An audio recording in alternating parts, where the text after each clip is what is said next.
Deckizz from Australia. He's coming through from the lower bracket. He's already played 2 matches. It's in fact going to be his 3rd match. It's going to be PinPingho's 2nd match today. He was not able to beat Neilio. In the end, it was clear that running the more reliable classes, running the classes that in fact Deckizz is running, was the way to go forward.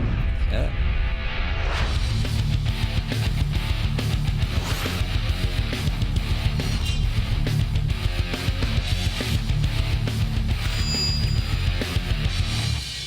Let's welcome PinPingho from Taiwan! And this match is just so much on the line. If you win, you get to go to BlizzCon, you get to go to North America and participate in the World Championship. If you lose, you go home and you have to wait for next year. And that's the fun thing, is that we've had BlizzCon qualifiers in every one of our matches, but now it's an elimination BlizzCon qualifier. One person gets everything. They get to go to BlizzCon, they get to fight for the massive prize pool and all the acclaim that brings you if you can become the BlizzCon Hearthstone champion. And the other player goes home. Yes, absolutely. It's very important here to be an experienced tournament player. Don't let your nerves get to you, because something like this, I know as an experienced tournament player myself, I know that I would be very nervous in a spot like this. I mean, to be understandable, PinPingho, he was hoping he wouldn't find himself in this spot. He was hoping that he would just win the winners bracket final and go through. It was to be Neilio's tournament. He's certainly going to be very intimately knowledgeable about the classes he's facing, because it's the same 3 classes, the same 3 deck types that he's facing again. Yeah, when you go to this tournament, you certainly know that these are the decks you prepare for. You know that if I go to this tournament, I am gonna face some Handlock, I am gonna face Druid, and I am gonna face Patron. Maybe not all 3 at the same time, but that is also a very real possibility. That is exactly what happens here. Whereas Deckizz, just as Neilio, who just went through, is like, okay, everyone is gonna expect me to bring this, but I am just gonna crush them anyway. So the result, he's gonna have to play perfectly on the decks that he's brought, the strong meta decks is Deckizz, whereas we already said it, you have to feel like PinPingho has been Druid hunting especially. So interesting to see if Deckizz opens with the Druid and tries to get it out of the way, because if he's trying to rely on it to pick up a win as his last deck, he's going to find 3 decks that have been teched out to deal with Druid. Absolutely. It's a very interesting approach, and something that, seeing how he has the 3 decks that are prepared against Druid, with all the other 7 players actually bringing in Druid, seems to be such a genius move. So talking about the roads to this particular game, this is the 2nd time these 2 teams have met. It was the first time around where those counter decks worked great in the 2nd match of the day, back on day 1. PinPingho 3-0 over Deckizz. Going to be looking to recreate that. Going to be difficult though, because the one thing Neilio did show is that those 3 decks are strong for a reason. It's very unlikely to see all 3 decks swept, but it was the reality just yesterday. Yeah, Deckizz is out for revenge. He know that he went down 3-0 to PinPingho in the first one. He wants to show it that this is not how this match will play out. I know that my decks are better than this. I know that my lineup can perform better than this. Now I'm out for revenge. And these are 2 players who are known around the tournament scene. Deckizz plays on the North American server, has finished top 10 legend in the recent past. PinPingho, very world famous for his Shaman. Mech Shaman at the start of the year as the meta decreed, moving into pure control Shaman. And we've seen so much of his deck now. It feels like we finally have a really good idea of what he's running. We saw Thunderbluff Valiant, we saw a Hex. We haven't seen any Earth Shocks. There's a small chance he's not running it, but he's running a pure control Shaman that seems to be teched out to deal with early minions, given that you do see, of course, those couple of mech synergy cards. Yeah, we see Anoitron, we see Power Maze, cards that are really good against these aggressive decks, and also against the Druids that we have seen.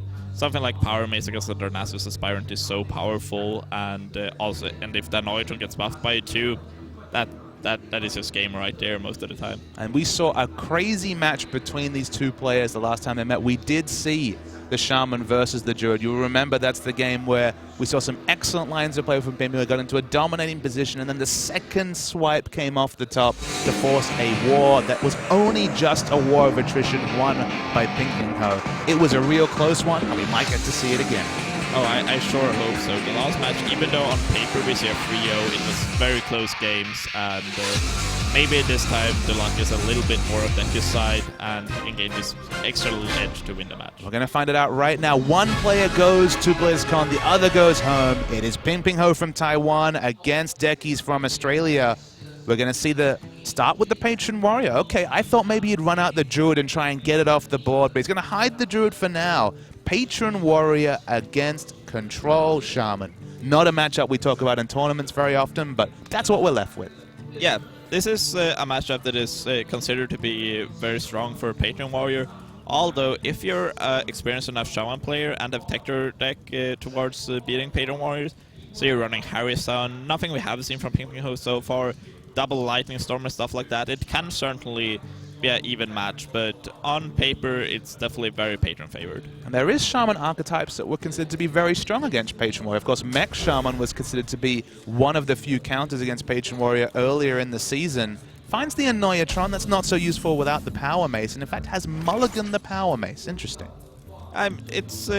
Power Mace is great for answering Acolyte Pain early on, but other than that, it doesn't match up very well against most of Patron Warrior's minions. So I can definitely see throwing the Power Mace away, looking for Totem Golems and the Zombie Shows. So just returning to what you just said, looking for. What is the Shaman looking for in both the early game and the mid game? Where do they find the victory against Patron Warrior? So against Patron Warrior, you need to develop some kind of pressure early on.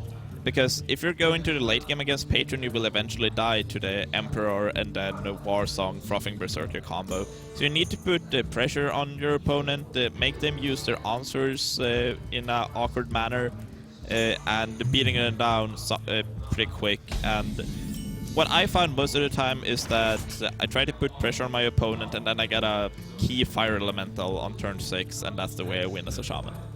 So coming back to the Patron Warrior side of things, we had a long discussion yesterday about Tempo Frothings. And Tempo Frothing sounds like an excellent goth punk rock band that you might see, but the Tempo Frothing play, given the fact that, to me, when I think of a Control Shaman winning, I see a big board being put together. It feels like Frothing Berserker is going to get insane value if we're talking about Warsong Frothing and Emperor Thorison all being put together.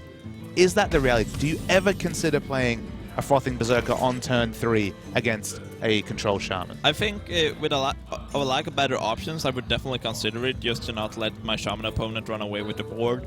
But then again, Frothing is a great way to finish off the game because Shaman is a deck that is very reliant on having lots of minions in play and also has a hero power that supports that. So you do not want to run out the Frothing, but if you have to, you'll do it. Now this is a nice little spot for PinPingho. Yeah. He puts out the very tasty-looking Annoyatron, which sounds like multiple draws for the Acolyte of Pain, but it's not to be.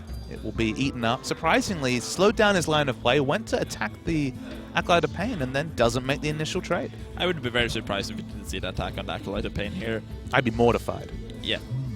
But this is just what Power Mace does really well in this matchup, answering Acolyte of Pain, just getting one card out of that card. And the only minions that it really lines up against are, of course, the Acolyte of Pain and the Warsong Commander, but Warsong Commander coming out of the hand probably signifies bigger problems than just a Power Mace can solve. Absolutely. We see the second Acolyte of Pain, which is not going to do very much on its own because of the Power Mace just threatening to kill it. I don't mind the Armor Smith coming down here just because it leaves you in this awkward spot where you have that interaction between the Death Rattle on the weapon and also the now Divine Shieldless Annoyatron. It kind of leaves you open to execute all sorts of other things. So, I mean, when the options here are Armor Up or Armor Smith, and from memory, I don't remember seeing any Shield Slams in this list, so I believe it's a slightly different Patron Warrior list than the one that we saw being run earlier today. What do you like here?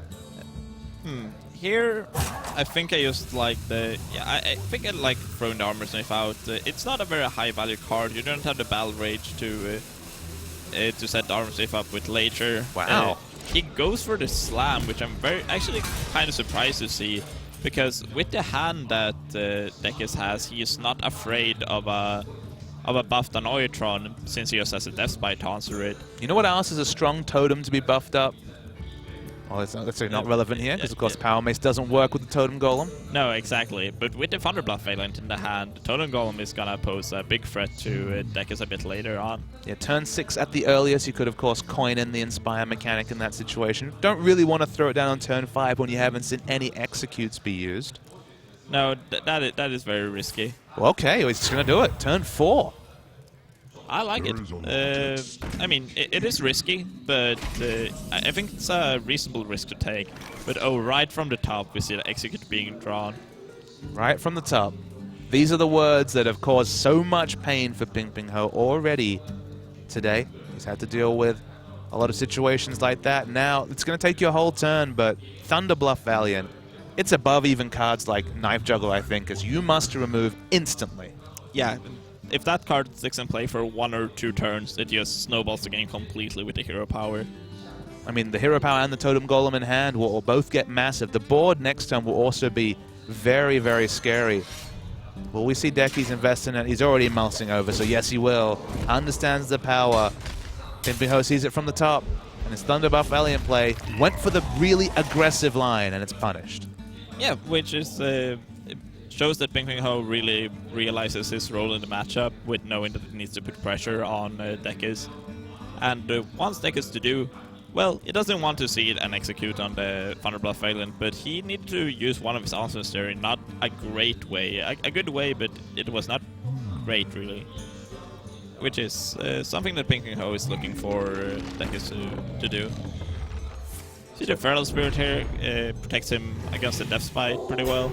So you might wonder, why does he put himself at 3 mana for next turn? Of course, 3 overload between the Totem Golem and the Feral Spirits, but he does have Tuskar Totemics. He does have a very nice follow-up play. And it is not like he had a Fire Elemental on 6 anyway. No. Although this is, Deckizz should be able to read this of how PinPingho played this game, that he doesn't have the Fire Elemental, because most of the time you do not want to overload yourself going into turn 6 because of how powerful the card Fire Elemental is. Turn 3, turn 4, those are the turns when you're happy to opt into the overload mechanic, but turn 5 especially is one where you very, very rarely want to put yourself in a position to not be able to play Fire Elemental. In this case off the top, but it doesn't have one in hand.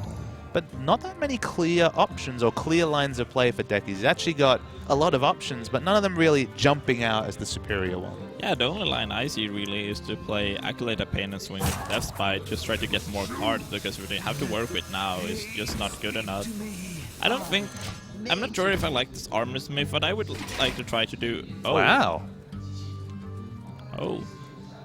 That answers a question we had. We didn't know if it was the single Thunder Bluff Valiant. We hadn't seen a second one. It does have a second one, and could be relevant in a couple of turns. In fact, next turn it looks like a really nice play. Next turn that looks like a great play, especially protected by both those Feral Spirits. That's probably the worst of all totems to come through. I can't think of anything worse than a 1/1. Of course, spawns extra patrons if that was a concern. Now, only coming into 7 mana with no Emperor Thaurissan down, so the big patron turn where that's actually relevant isn't coming in just now. Interesting to see how he uses his trades here. How much does he value the Death Rattle on this weapon? Because it is a clean shot at clearing the Acolyte, and it doesn't open up the Totem Golem to execute. I think we'll just see the Pyromace used here. He doesn't play too many mechs, and... it might just be the 2. Yeah, I mean, I think there's a Shredder in there somewhere. True. 1 or 2. But there's certainly not that many, so you can't really hold off on the Pyromace until you draw one. Deckizz is screaming bloody murder for an Emperor Thaurissan. Yeah, Emperor... Oh, well, that's not bad either. Grim Patron is actually really good too. I think you just armor up and pass. Yeah. No, if you didn't draw the Patron, this would be much closer if you swing with the Death Spite or not, but drawing that exact card. Oh, speaking of exact cards, that is the one you are looking for every day of the week. The Harrison Jones will be played in this situation. Now, there's another Death Spite, so we're only a couple of turns away theoretically from the big play. And also you get to a board size where Thunder Bluff Valiant, you might have to actually have some trades to even be able to fit in the Inspire mechanic to be able to actually activate the big roll there. But Harrison Jones is going to put the first Death Spite in the museum. Absolutely, and it lines up so well because Deckizz wanted to go for the Patron War Song next turn, but this way he's not allowed to. Now we might actually see some interesting play here with the Feral Spirits. Do you actually look to kill them off? I don't think you necessarily do. He's thinking about it. It looks like you will. I guess this is way safer because now there's just no way for your opponent to grow patrons on this. But seeing how you have Lightning Storm in hand, I would actually be totally fine with my opponent bouncing 2 patrons of the Feral Spirit and killing another minion. He actually chooses to keep the taunts. He very much considered it, but with the spell power roll especially. Yeah. This is really, it's really fun to decrypt these high-level shaman plays. We know this guy has played hundreds, thousands of games of shamans. He's world-renowned for his shaman plays. So the fact that he's happy to keep the big board size, hasn't seen a Thoris, and that's a consideration. Do you think it was completely down to rolling the spell power totem, or is this just the fact that it lined up so cleanly? I think what you wanted to roll was actually Healing Totem in this kind of spot. Would have gotten a lot of value here. I don't know, the line of play I would have took is actually to send my Searing Totem and the Feral Spirit, and one of my Feral Spirits into Gnomish, and then Harrison to kill the Gnomish off that way. I can see the way he's doing it too. It's pretty...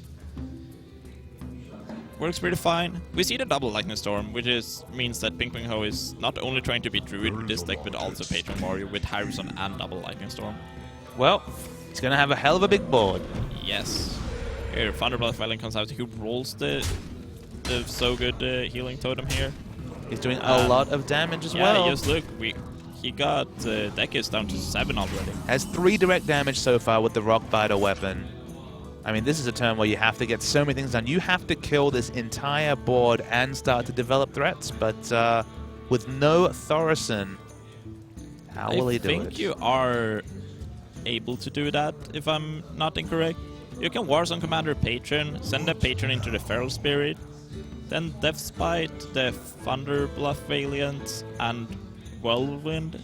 And that way, I think I can clear off all the minions that are left. Do you have 4 health or 3 health at that point, though? Is the you have 4 health at that point. Well, there's not that much direct damage in this deck. We've noted that. Exactly. You're dead to Alakir, Rockbiter plus anything gets you. All right, let's watch the ordering. Let's see if Deckizz found a better way to clear all of this.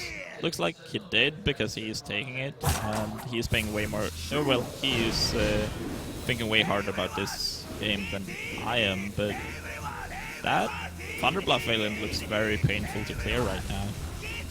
He's able to do it with all the minions, but this is definitely playing to live. Oh yeah, I think pretty sure that the line I would have cleared. Oh, and that's lethal right from the top. Wow, we hadn't seen a Fire Elemental, I think, in any of the games from Deckizz, but PinPingho finds it this time. And this is actually a bit of a blast from the past from Deckizz. He did not find a single victory the last time these two players met in one of the first games of the day yesterday. It's only 1-0, but it's continuing this trend, and PinPingho, after being swept himself, it's been a lot of 3-0s in the life of PinPingho at this tournament. 3-0 win over Deckizz, 3-0 loss against Neilio, and now he's found a victory, and his Shaman is off the board. Yeah, this is being kind of a deja vu for Deckizz here, losing the first game against PinPingho. He just praised that this is not another 0-3. So that is certainly not the way you want to go out. Wanted to be at least close, and well, that game was at least very, very close. It seems like Shaman did exactly what it needs to do in this matchup, even though he's unfavored as the Shaman player, I'm pretty sure, even though he's playing Harrison and double Lightning Storm. He put enough pressure early, and Patron Warrior just didn't have the answers to deal with it. It's one of those interesting things where if you think about it, he's teched out to beat Druid, he's teched out also to beat the Patron Warrior, at least we could tell from the double Lightning Swarm. Has he managed to tech into beating all 3 decks? Does he also beat Handlock? Because it used to be a matchup that was very much in the favor. I remember mid-range Shaman a year ago being the hard counter to Handlock. Is it still that case? He definitely has a good shot against all 3 of the most popular decks with the lineup he is using. I don't know if all of the matchups against all 3 of the decks are favored, but I think that PinPingho's lineup is genius. Well, the genius PinPingho continues 1-0 up. I wonder where he'd go next. He's going to leave the Druid to last, it seems. He's going to go to the Tempo Mage. This is one of the matchups where I think that also the Patron is quite favored, although we do see the teched in Water Elementals to deal with just this matchup. He has these couple of tech cards in every single deck to beat Patron Warrior, which I like. It just feels like he's not gone to look for the powerful classes. He's looked to hunt the powerful classes with classes he's comfortable with. The Shaman definitely had tools to deal when played at a high level. These strong decks, and Deckizz is the second opponent today he finds that has brought Patron Warrior, Demon Handlock, and the combo Druid. So he does have the ways to do it. As you mentioned, Fire Elemental cut, Water Elemental in, the freeze effect so powerful. We actually saw a mulligan of the Execute. Execute was what Neilio was able to find to deal with the coined out Water Elemental the previous time we saw this matchup, and he's going to have to find a creative way to deal with it, because that Water Elemental could potentially put a huge dampener on the win chances of Deckizz. Just look at the hand that Deckizz has. He has the Deathbite and the Patron. If that Water Elemental is able to freeze the Patron, there's no way for Deckizz in hand to make more Patrons, for example. Although, I want to talk about one thing that we saw from Deckizz, that is, he kept the Green Patron in this matchup, which is something I approve fully of. He knows that if he doesn't go for Patrons early, he will lose to the late game of the Tempo Mage. So, and knowing his role in this matchup, he keeps the Green Patron right of the starting hand. So what you're saying is looking for Inner Rage to come out. Absolutely. So with Inner Rage, you got the 4 patrons on turn 5. That seems to be the line of play you've been discussing multiple times. He's only showed that 1 card, so 2 out of, let's have a look. He's got 6 cards in hand, so it's 2 out of 24 chance, or 1 out of 12. So not a 10% just yet, but still a chance when you run 2 of a card to draw into Inner Rage in the next few turns. Even a Whirlwind does it with the coin on turn 5 sure. too. So yeah, you have multiple ways of drawing into that. Against the... You said that I've been talking about it a lot, but it is because against the aggressive decks, just going for Patrons early is your main way of winning. It's just... It feels like there's certain matchups where that's what you want to do. You want to get as many Patrons out as possible. Then you've got, say, Handlock, where that's not as much of a consideration. It feels like it's... Do they have access to a 3 damage plus removal spell on turn 5, 6? If no, get them out. If yes, then go for a different win condition. Yeah, exactly. Wow, okay, so slams the Mad Scientist. Just doesn't want the board to go out of control. We see a pretty weak Arcane Intellect here on turn 3. Later we see PinPingho do on multiple occasions, which has looked very weak all the time he's done it, but also he's been able to pull out a lot of those games and actually be able to win them. Because he just has such heavy cards like Toshli, like the Archmage Antonidas, and Ronin in hand, he just doesn't have as many 2 or 3 drops that we're used to. Definitely not running the Mirror Image or cards like that. As far as we can tell, Mirror Entity finds the target. It's the Armor Smith. Not the best target. That is actually, Deckizz is really happy to be able to trigger the Mirror Entity with such a not very powerful minion. And this is definitely a matchup we've discussed multiple times where you're trying to get Water Elemental out and to stick on the board. No, as far as we can tell, no way for it to be dealt with just yet. Slam. Let's think about this. Slam, Fiery War Axe, and the hit does kill it. It will. It's a painful way of killing a Water Elemental, but a necessary one. The one problem with that line of play is that it doesn't get to develop his Deathbite, which he wants to develop ASAP, but you know, if he doesn't do that line of play, the Water Elemental just freeze him and the Deathbite will be irrelevant anyway. Can't really... We'll see what comes from Slam first. Wait and see. It's just the Battle Rage, so he will have to take that place. The Deathbite play is delayed for a couple of turns, but he doesn't have the Whirlwind or the Inner Rage, so perhaps he wasn't in a huge rush to develop the Deathbite just now. Yeah, people may look at this and say like, oh yeah, how is Water Elemental good? It just died immediately. But the damage it inflicted on Deckizz while dying is like so huge, and how much it screws with Deckizz game plan. I think that this game will be decided by the Water Elemental that died on this turn. Okay, so we'll mark it down. Turn 4 for the Warrior seems to have been the key turn.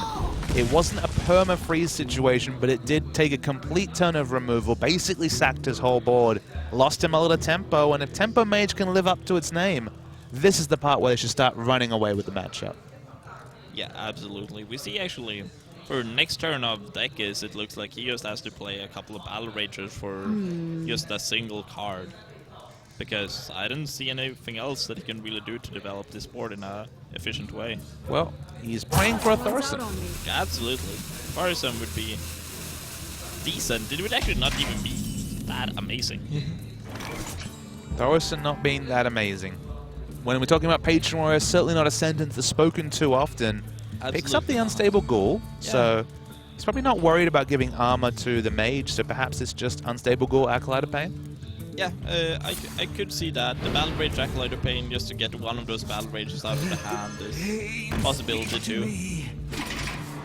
Let's get the Acolyte of Pain out of the hand. Flame Cannon, though, that lines up very nicely.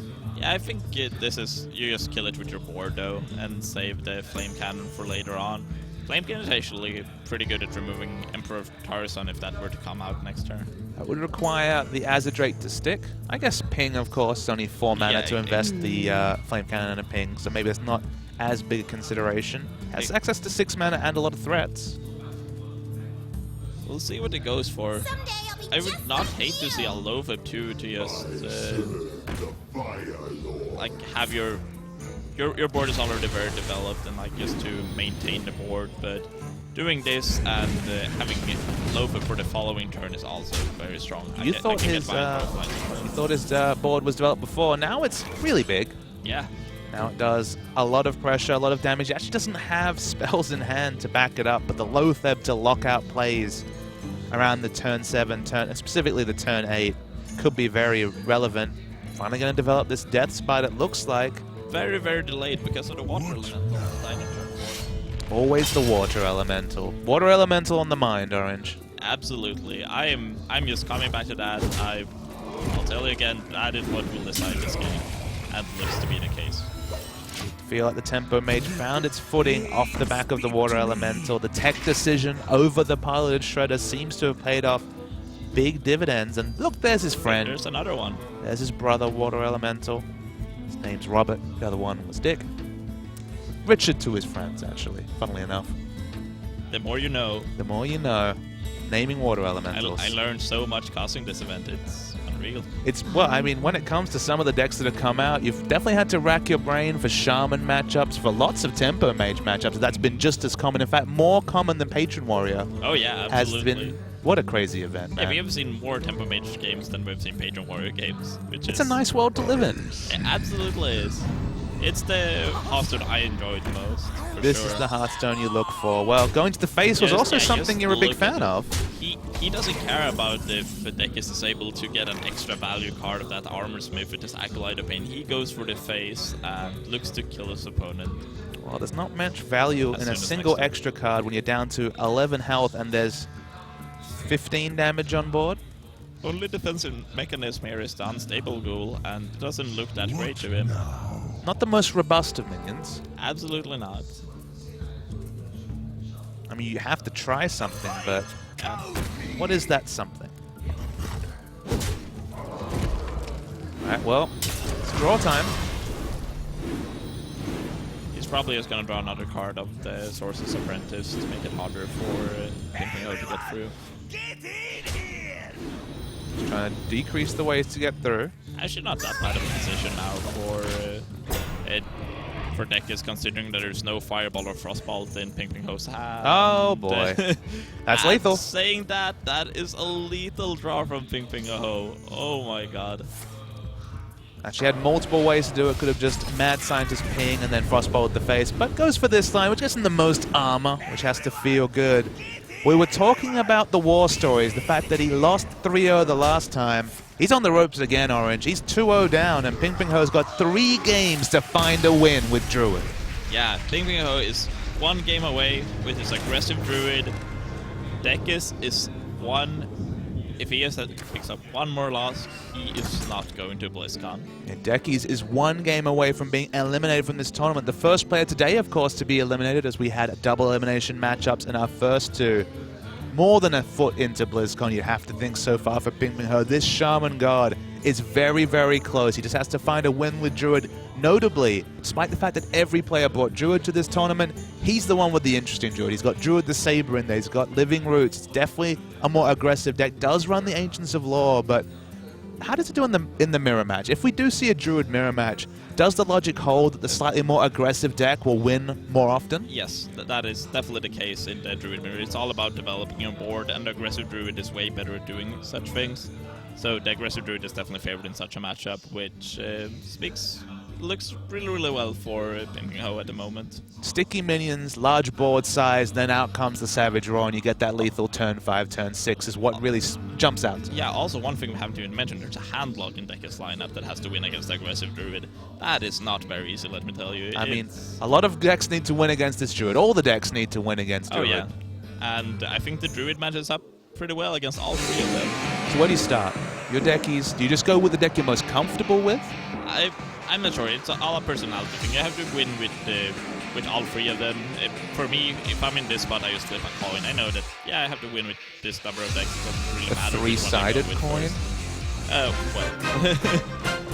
you get what I mean. I get what you mean, indeed. I'm just giving you a hard time. That's what I'm doing here. Yep. As we're going to load in, and the Flame Juggler, still there. Yeah, not a card that we've seen very much since DDT came out, but it has, it's been poking up here and there. I know that Nimsh made not only a Druid with Flame Juggler in it, but also a Mech Mage that played Flame Juggler. So maybe that is one of those underrated cards that people should try to play more, because maybe it has more potential than people first realize. Well, let's talk about it a bit more. To you, is the big selling point the 1 random damage to an enemy, or the 2-3 stat line? I would certainly not just play a 2-3 for 2. Personally, I haven't played Flame Juggler myself because I'm not a big fan of the card. But so the one thing about the card has to be good is the 1 random damage. That 1 random damage can kill something like a turn 1 Leopard Gnome, Abusive Sergeant, Warden Infiltrator, and also just help pick off small minions from Haunted Reaver or something like that. Well, small minions is what PinPingho's aggressive Druid completely works around. It's got a lot of those. Opens with the Living Roots, hoping to draw out a hero power. Yeah, but instead he's gonna get met by the Wild Growth, which is a bit worse for him. We see a pretty good starting hand here from Deckizz with the Keeper of the Grove. We see a pretty good draw as well. Oh, yeah, that is certainly one of the better draws that PinPingho could have here. You can start with the Shade and follow it up with the Druid the Claw. Yeah, this lines up into a very beautiful curve for him. The sad reality is that Deckizz probably just has to Keeper of the Grove 1/1 Living Roots token here. Really? I think so. That doesn't sound like a value Keeper of the Grove. Absolutely not, but you need that 2/4 body on board. Your opponent has already developed 3 minions on board, and it's crucial that you do not fall behind this. Would you suggest that he tries to target the Shade of Naxxramas and gets frustrated? But he can try as much as he wants. There's no opportunity cost. You might as well give it a go, right? Yeah, exactly. You don't lose anything by it. You waste everyone's time a little bit, but why would you care about that? My speciality, wasting everyone's time. He draws Shredder 2, which will be perfectly on curve. Although there is this Ancient of War that could come out here. And that does slow him down. That would require everything in a hero power. I guess it could draw out the Swipe as well, but doesn't have a clean way to deal with it yet. I guess Keeper of the Grove would be the key card off the top that would really cement this game for PinPingho. If you see that card from top Oh, I here, saw 4. I saw 4, and I was like, is it time? But it's not. Yeah, I think the game would just be straight over if there was a Keeper of the Grove from the top there, but it still doesn't look too bad for PinPingho. This Ancient of War is certainly going to be tough to get through. Do you just leave it? Yeah. For this turn. Next turn, I want him to go for it and get through. Oh, he's thinking about hitting in with the Mini Groot. I guess he's worried about something like Swipe. If Deckizz, since it's Keeper of the Grove... Oh, wait. Yeah, if Swipe hits the Shade, then the Ancient of War can hit the Druid of the Claw, and the Keeper of the Grove can trade into Shredder, and that's... The other way I follow it, actually, is Orange. He knows Swipe will be used if he has it. If he doesn't attack in, the Swipe kills the Shade and the 1/1, whereas in this result, if Swipe does come out, in the return situation, there is an interaction with his own Swipe and killing it. So the 1 damage is actually prioritized onto the Ancient of War, and the Ancient of War is going to get into action, though, is actually a really nice removal turn. This is a very good Savage Roar for Deckizz to just the board control Savage Roar. What will Shredder bring, though? A River Croc. Speaking of 2/3s. Yeah, very very average here, but we see Deckizz with definitely having the Emperor and Druid of the Claw has more late game power, whereas PinPingho is just holding this Piloted Shredder. And we know very clearly that Deckizz has a deck that is set up for more late game power. This PinPingho deck is about trying to get out victories, you know, preferably before turn 9 with the likes of the large board size into big Savage Roar turns. Savage Roar, a super key card for PinPingho in most situations. And now he finds a spot where to remove this Ancient of War, he has to use his whole turn. He only has access to 5 mana. So Piloted Shredder and pass the turn. Passing the turn when you have the more aggressive deck is certainly not a lineup play you want to take, but might be necessary. Absolutely.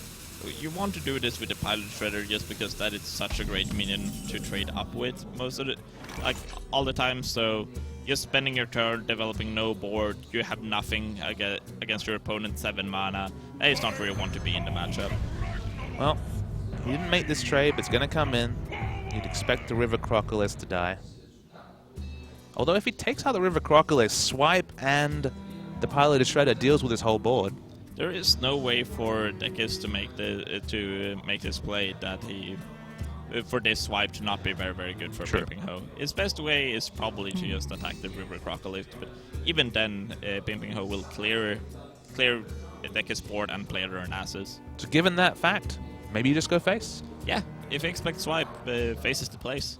And getting the damage in this matchup is very, very relevant because the more you can threaten combo, the more defensive your opponent has to play, and that certainly gives you the advantage. One of the unique things about Druid is that there's a lot of classes that can do 1 damage with their hero power. Rogue, Mage, many classes. But it doesn't often matter. When a Mage pings you when you're at 30 health, you're like, well, you know, no big deal. But every point of damage a Druid does gets them closer to the 14, the magical 14. When they have minions on the board, that magical 14 becomes upwards of 30 in a lot of situations. So getting in 5 damage especially is very significant, but this result was never in doubt. Yeah, we see the swipe as expected. And a trade into the Emperor. Fights a bit more damage, it's at 21. It's fine though, as long as you got the board, as long as you don't let your opponent to develop too much, it's totally fine to be at 21. Looking at potential players here, Druid the Claw. Druid of the Claw in taunt form seems pretty good to me. I guess you consider if you want to play the BGH or if you want to swipe, but personally I really do like the swipe play here. Try to make this Druid of the Claw, which is your last threat because Big Game Hunter doesn't really count. Draws a Force of Nature, so a 4 mana Druid the Claw draws a 6 mana removal, so you'll feel fine about this. The aggro player has had multiple turns of either passing the turn or not improving their board state. Now you've been offered tempo and you find a tempo card right off the top. It is the Azadrake. Into the Ancient of Lore. Exactly what you want to see when you're out of action. PinPingho was hoping for the 3-0. That would have been... Oh, it's certainly still possible if you can find a couple of sorts of direct damage and this 5 damage, this 5 heal from Ancient of Lore that I think we will see come because he's at 15 and PinPingho is threatening combo. So we're talking about swipe into Savage Roar is basically the gold standard for PinPingho. Yeah, or just Druid of the Claw is also pretty good. There are a lot of good plays here. Now if he's playing this Big Game Hunter, Dr. Boom seems really great too. Do you play Big Game Hunter as a bluff, which is kind of what it is right now? You don't have a way to end the game next turn. You're bluffing lethal, especially putting out something like a Big Game Hunter here, which is something I really do like from Deckizz. How much will he read into the buff? Of course, could have lost his real win condition and used the Force of Nature to clear this Azadrake, but he's not going to take the bluff. Now, the reason why is at 21 health, I guess, in this situation? Exactly, so he is playing around combo. He just goes to 1 if Deckizz were to have it. If you were in that spot where you saw kind of a very obvious push for I have combo in hand, and you didn't have this opportunity to go to 21, let's say you could only get to 20, do you use your second Force of Nature? Or do you just accept the fact that if he has it, he has it? It depends on how much I need for... If I have an Ancient of Lore in my hand, know that I can refill and go for a more of a grindy play, I'd definitely do it. With the hand that PinPingho has it, I don't see him winning this game if he uses his second Force of Nature to clear. So I would probably not do it and just force him to have the combo.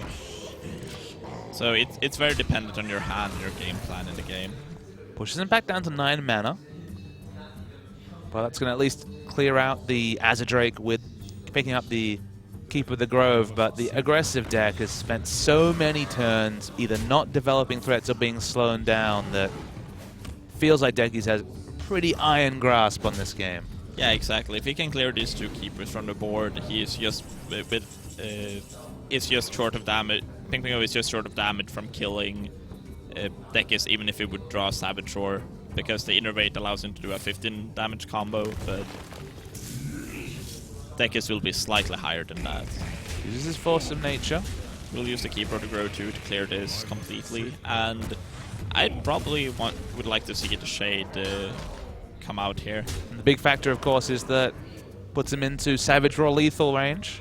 Yeah, well, a lot of things is lethal in this spot for Deckizz. 9, 11 damage next turn, so Swipe's lethal, Druid of the Claw in charge form is lethal, Many Chill's lethal, second Force of Nature is lethal. Yeah. So many things. But then again, Deckizz is on 0 cards, so PinPingho knows that he needs to draw it. Here's a fun one. Yeah. You got a Druid of the Claw. Are you charging it? Yes, I 100% am. My one out to win this game is that Deckizz bricks this turn. We can never fight for the board anymore because Deckizz just is too much. So the one out is Deckizz bricks, like draws a Pilot Shredder or something next turn, and then we top deck the Savage Roar. Speaking from PinPingho's perspective. He's got no cards in hand whatsoever. Let's see if he goes for it. He does. He's going for the aggressive line. Yep. Charging in. No way to push yourself into 14 damage. Sorry, into 14 health. So into 15 health to get safe of the 14 damage range. What's going to come off the top? Will this be the first win for Deckizz? Oh, there is the brick. You even predicted the brick. And by brick, we mean no more damage potential. And now Deckizz is wondering, do I have to clear? And the answer is probably yes. Yeah, well, you definitely have to deal with this Druid of the Claw while you're setting up lethal, which is very easy because you drew a Piloted Shredder, so having lethal next turn is no doubt, but you're just so scared of dying to combo here. Well, you can't do anything about it. You're done if combo comes through. Savage Roar. There's 2 of them left in the deck for PinPingho. Deckizz already used one earlier to have a really nice clear. Calls well played. Sees 2 cards in hand. See it from PinPingho. Needs the Savage Roar now. No, it's the Druid of the Saber. It is close. This is... By close, you mean it's 2 mana and not 3 mana. I mean... It is charge as well. Yeah, he's just a couple of damage short of lethal, but that is not the Savage Roar he wanted. Don't think you can bluff the concede play here. No, not in this tournament. On ladder, I got away with this play. Just playing the Savage Roar, and just playing the Force of Nature, my opponent just conceding. But with this much on the line, no way. All right, now he's going to keep playing it out. I mean, he isn't technically dead yet. Just needs 2 cards, though. Needs running cards to win, and that's the running card to win. Second Savage Roar. There was so many cards. It was fairly inevitable. But Deckizz will go down fighter. He could not pick up a win against PinPingho. First time these 2 players met on day 1, but picks up a win here. This Druid deck's going to have to find a victory, and at this point, Deckizz, card for card, knows exactly what is being run by PinPingho. Yeah, he has Handlock and Patron Warrior left. I think the Patron Warrior has a decent chance of winning against this Druid, but the Handlock is going to be the real battle for Deckizz. It is possible. We saw earlier today, in fact, a Handlock take out a Druid, so it's possible. Yeah, but we've seen a lot of upsets so far this tournament, and that is certainly one that could happen. It would be very exciting. it's an exciting, this would be a real comeback. If Deckizz managed to come back from 2-0 down to win after just the fact that this is a player who went 3-0, lost 0-3, and now PinPingho went 2-0 up again. It'll be an amazing comeback story. He'll be the only member from Australia and New Zealand to make it to BlizzCon. Of course, his compatriot Fried Chicken went out of the loser bracket yesterday, one of the 2 players to be eliminated then. Yeah. Along with Taesung, the Korean first seed. This is still a tense game. This is still a situation where if this Druid gets to turn 10 and they haven't found lethal, it's hard because he's going for the lower curve, because he's going for the Druid the Saber, because he's going for the lower drops to finish a game. But man, if he gets a fast start, feels like he has it. Will he get it now? We'll find out in a moment.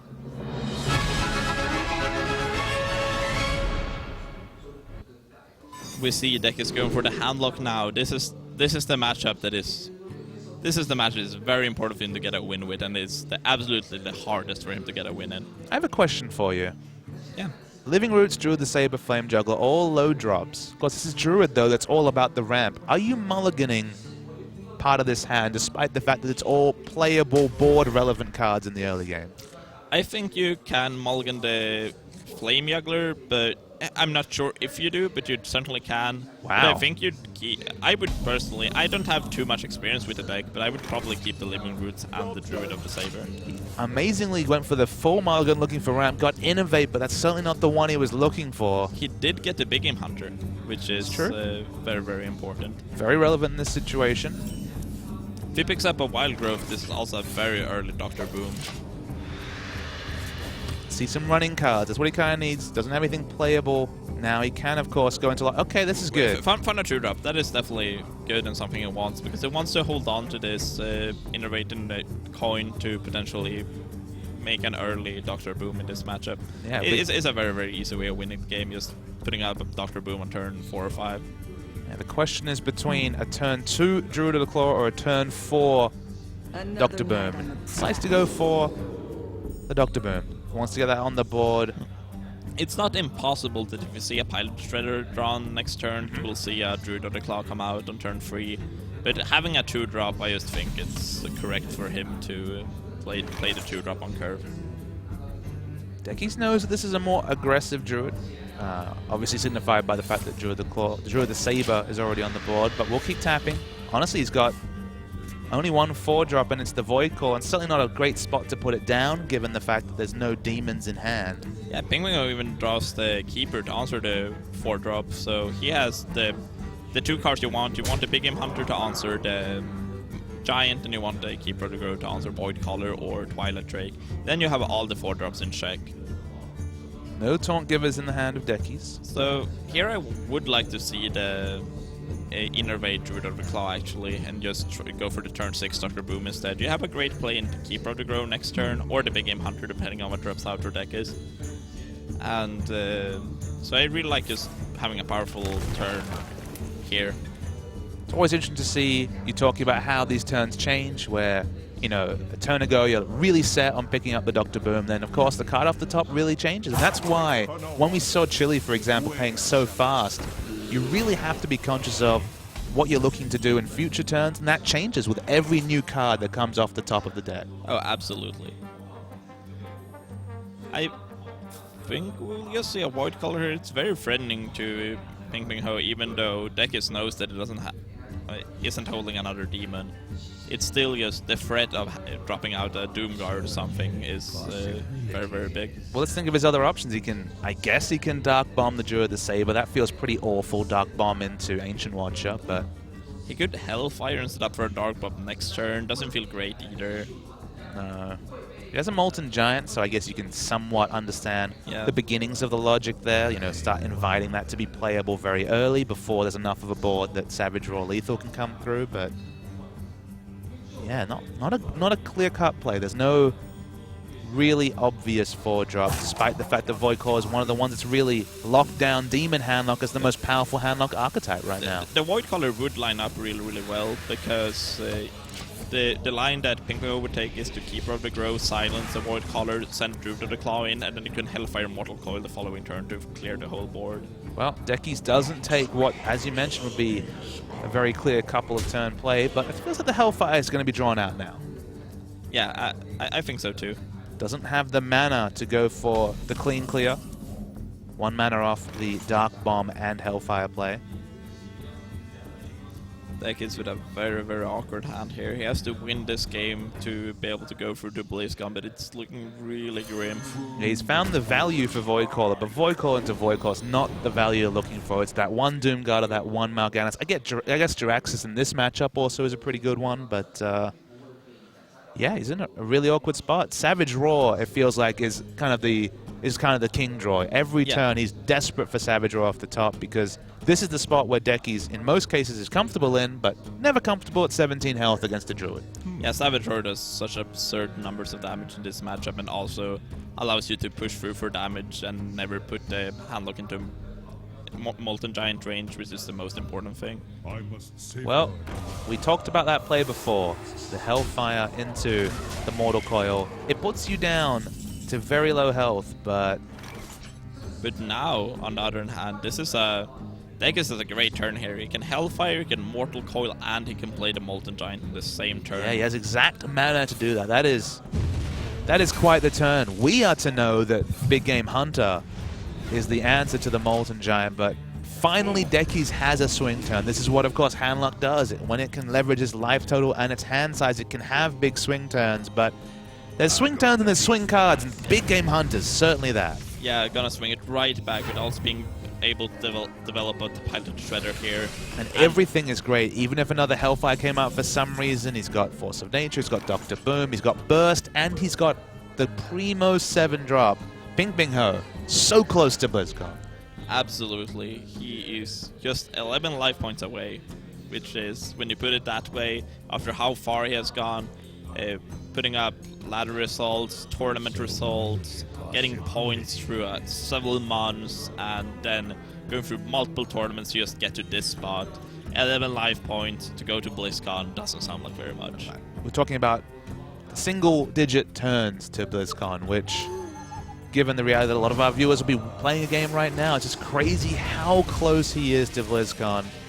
8 health. Ironically, doesn't have 8 damage yet. But Dr. Boom, and you know there's no Molten Giants in the hand because that would have been played for 0 mana, you feel pretty good about your position here. And you should. We don't see a heal bot. We see a lot of taunts, but how much do they really mean at this point? What's the taunt wall that he can put together? We're looking at this hand. He can put together 9 damage worth, sorry, 9 health worth of taunt. In fact, more than that. We're going to see a very big taunt wall. Yeah, but Dr. Boom, as a 7/7 just on the board, will be very capable of going through taunt walls. The Savage Roar is going to help too. Savage Roar, I would be very surprised if this wasn't lethal one way or another. He's got it. I'm pretty sure, but we'll see. Let's see how this goes. This is ordering here is quite important, so... I'm trying to see a guaranteed lethal, but it's really hard with the Boom bot. But let's see if PinPingho figures it out. But this might be the turn where PinPingho secures his BlizzCon spot. Waiting to see the line of play. Still has swipe available. 9 damage looks to be sent in, guaranteed. It's time for Boombot rolls. He doesn't have the man. He does have it. He's got it. PinPingho. 3-1 against Deckizz. Deckizz sadly getting knocked out of the tournament, but PinPingho is getting through to BlizzCon. And you hear the big roar from the crowd. Of course, PinPingho is the local hope. He makes it through. Both the Taiwanese players are in these elimination matches for BlizzCon. We'll see Chile in the next series, but in this series, it is PinPingho, the guy who brought the Shaman, the guy who brought the aggressive Druid. He does the home crowd proud, and he's going to BlizzCon. It looked really grim for him, seeing the first match today going down 0-3. And now he gets through 3-1 against Deckizz. That he plays the same lineup as Nilo did when PinPingho lost the 0-3. Really, really impressive stuff from the innovator, PinPingho. And it feels like PinPingho was the only player here who was in meta hell. He was the only one that had to deal with multiple players in a single day, bringing Handlock, bringing Patron Warrior, and bringing the Druid. But he had the answers. He obviously teched himself towards it. The cards like the Water Elemental, a lot of the cards, the double Lightning Storm against the Patron Warrior. He had a lot of tech choices, and they got him to BlizzCon. And now we can all hope, when we do see him on that BlizzCon stage, that there's more Shaman to be seen. Absolutely. I would be thrilled if we saw some Shaman at BlizzCon, a class that very few players play at the moment, and just seeing the absolute experts like PinPingho played is a beautiful sight to see. Well, we've now crowned 3 players going to BlizzCon. Just to reiterate, in our first match, it was Neilio who actually took down PinPingho. Second match of the day, Korea's Kranish is really right there for the repeat. He's going back to BlizzCon 2 years in a row, trying to improve on that semi-final finish last year. And now PinPingho, the Taiwanese player, the Shaman God, is going Only one more left. Only one more player can go through APAC and go to BlizzCon. That last match of the day will be right after a short break. That last match of the day, Kuno from Japan against another Taiwanese hopeful against Chile. We'll be back from a break very soon.